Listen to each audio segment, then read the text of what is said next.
A Salmon for Simon by Betty Waterton and Anne Blades. A Salmon for Simon. Story by Betty Waterton. Pictures by Anne Blades. All summer, Simon had been fishing for a salmon. "It's the king of the fishes," he told his sisters. "We know," they said. "That's why great-grandmother calls it sukai." When Simon was little, his sisters had taught him how to catch minnows with a strainer. But this year, his father had given him a fishing pole of his own, and he had been fishing every day. He hadn't caught a single salmon. Now it was September. It was a time of year when many salmon were swimming past the island where Simon lived, near the west coast of Canada.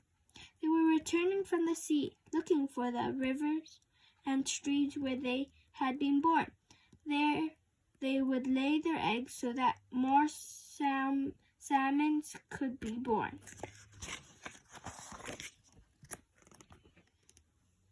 One day, when the tide was on its way out, Simon and his sisters went clam digging. When their pail was full, his sisters took the clams home to their mother to cook for supper.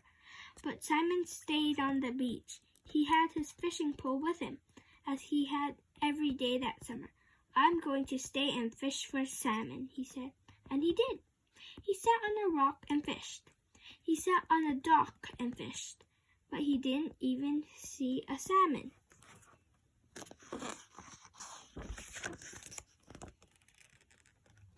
He saw red and purple starfish sticking to the rocks. He saw small green crabs scuttling among the seaweed.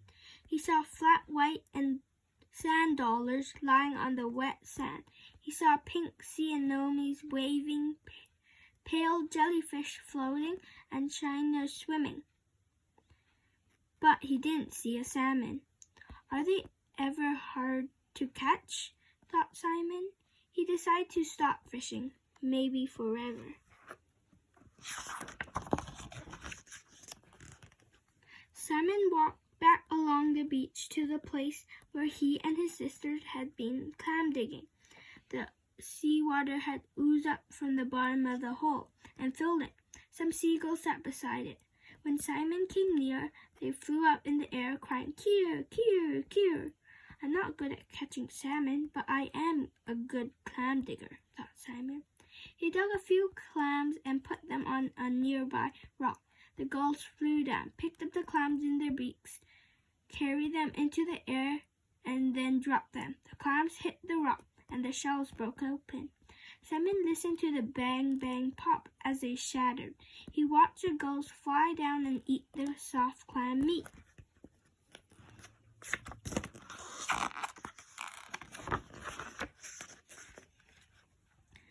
Then Simon heard something different, something that sounded like flap, flap, flap. "What's that?" he cried, but nobody answered. He heard it again, flap, flap, flap, and this time the sound was right above his head. "Kier, kier," shrieked the seagulls, flying off. Simon looked up, and there, not very high above him, was an eagle. Its strong black wings beat the air as it climbed towards the treetops. Simon had often seen bald eagles, but this one was different, for it was carrying something in its talons, something that glistened. "A fish!" cried Simon. "He's got a fish!"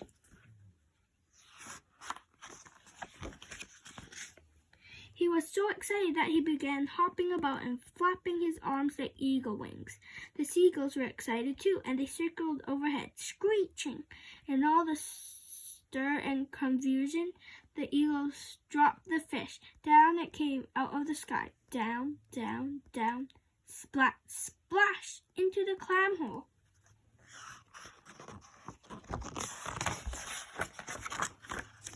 The fish lay on its side in the shallow water and did not move. Simon ran over. "It's dead," he cried. But just then the fish flicked its tail and flipped over. Its gills opened and closed, and its fins began to move slowly. "It's alive!" shouted Simon, and he looked closer. His eyes grew round. "It's alive, and it's a salmon! This must be the most beautiful fish in the whole world," he thought, for it was a coho, or silver salmon, that had come from far out in the Pacific Ocean to find the stream where it had been born. It had grown big in the ocean and strong.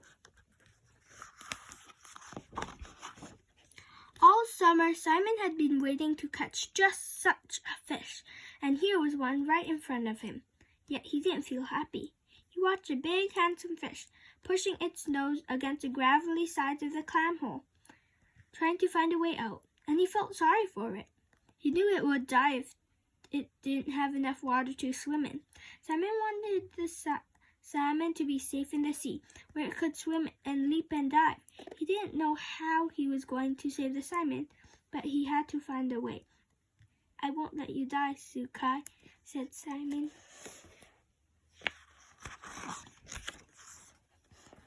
Simon thought of carrying the fish to the sea, but he knew it was too big and heavy and too slippery for him to pick up.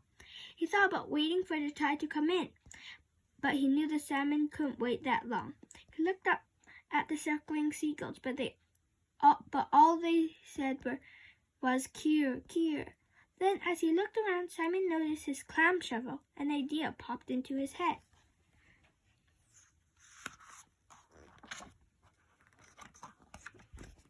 He would dig a channel for the salmon to swim down to the sea. That was what he had to do. Simon began to dig. The wet sand was heavy. He dug and dug. For a while he stopped and looked to see how far he had gone, but he had not gone very far at all. He kept on digging. His mother called him for supper, but he couldn't go because he hadn't finished yet. Salmon was lying quietly now in the shallow water, waiting. The sun dipped low in the sky, and the air became cool. Simon's hands were red, and he was getting a blister, but he kept on digging. At last, just when he thought he couldn't lift another shovel full of sand, he looked up, and there he was at the sea. The channel was finished. Cold seawater flowed into the pool. When the salmon felt the freshness of the sea, it began to move again. Its nose found the opening to Simon's channel, and slowly the salmon began to swim down it. Down the channel it swam. At last it reached the open sea.